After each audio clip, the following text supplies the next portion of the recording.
A lot of news in Ukraine over the past week. We have a lot of Russian news. We'll also be talking about China and Taiwan, some of that news.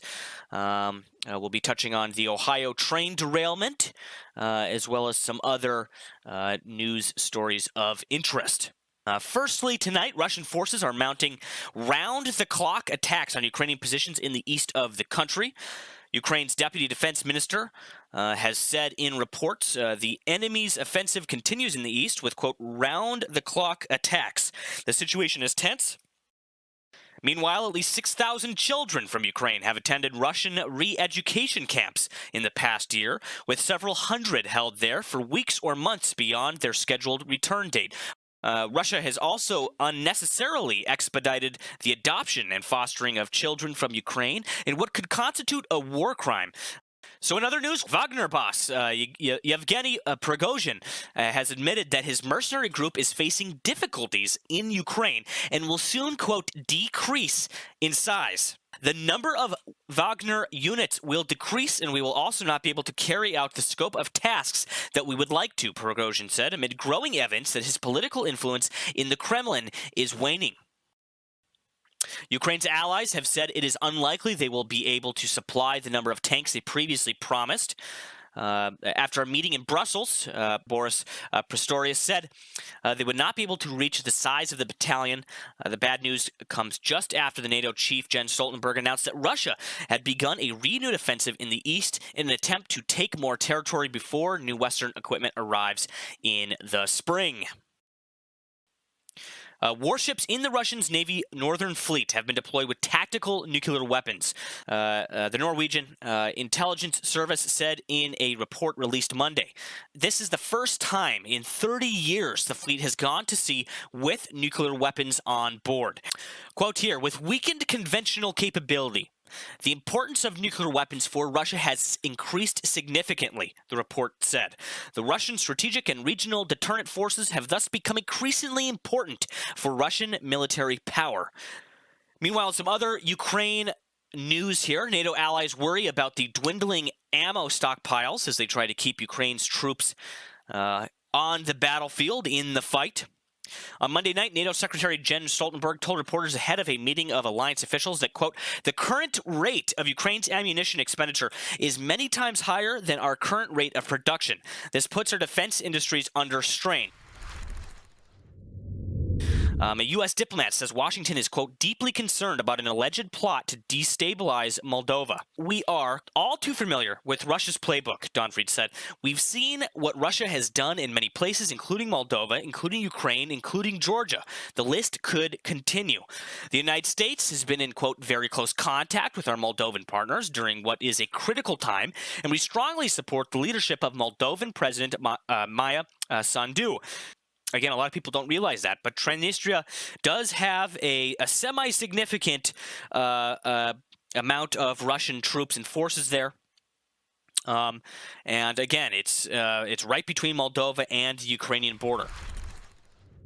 It's still unclear what exactly the three unidentified objects that were shot down over the U.S.-Canadian airspace over the weekend were, and government officials are giving conflicting answers. The White House has a new leading theory on the origins of the UFOs. Again, take everything here with a grain of salt because nothing has been confirmed yet. The White House, again, saying they were tied possibly to some commercial or benign purpose. The Biden administration also made clear that there is no known connection between the latest objects to China, which sent a massive spy balloon across the U.S. earlier this month. In some Taiwan and China news, again, also related to these spy balloons and unidentified objects, Taiwan says dozens of Chinese spy craft cross its airspace as tensions flare with the U.S. Taiwan's Ministry of National Defense stated this weekend that China has sent surveillance balloons into its airspace at a rate of roughly one per month for years. Taiwanese officials believe the balloons serve to measure atmospheric data that can help improve the accuracy of China's radar and missile systems, according to Taiwan News. Both China and the U.S. conducted extensive military drills in the Indo-Pacific region this weekend. The U.S. Navy and Marine Corps held joint exercises, and China is now surrounding Taiwan for another series of military exercises that echoes its unprecedented buildup from the fall. Speaking of Taiwan, Warren Buffett's company sells major stake in Taiwanese chip giant TSMC. Could this be a sign of increased tensions in Taiwan, over this possible invasion from China? Are these companies looking to pull out their shares, sell their shares of stock from TSMC because they know that the company might be dealing with a possible invasion from China in the near future? Again, these are all questions that are still left unanswered, and only time will begin to tell. Some breaking news this evening. No survivors after a Black Hawk helicopter crashes in Alabama onto an Alabama highway. The crash occurred on Highway 53 near the intersection of Burrell Road in Madison County near the Alabama-Tennessee border. According to the Alabama Law Enforcement Agency, the helicopter belonged to the Tennessee National Guard, according to a U.S. official.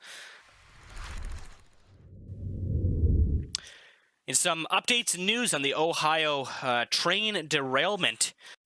On February 3rd, a freight train owned by Norfolk Southern Railway and carrying several cars of hazardous materials derailed in the town of East Palestine on the border with Pennsylvania. 2 days later, Ohio Governor Mike DeWine ordered the town evacuated. And the following day, an emergency crew conducted a controlled burn to prevent a possible explosion. Locals and activists say they have since received mixed messages from both federal and state officials about the safety of the area. I think that's about it. I think that about sums up everything for this evening. If I missed anything, guys, send me a message. You can always PM me on Discord. You can always send me an email. I love reading your guys' emails. I read every comment. I read every message that's sent my way. Sometimes I get bombarded with them, so it takes me a little bit of time to get back to people, so bear with me. But to everybody that tuned in this evening, guys, thank you so much for stopping by. Until next time, you are watching Nemico Network.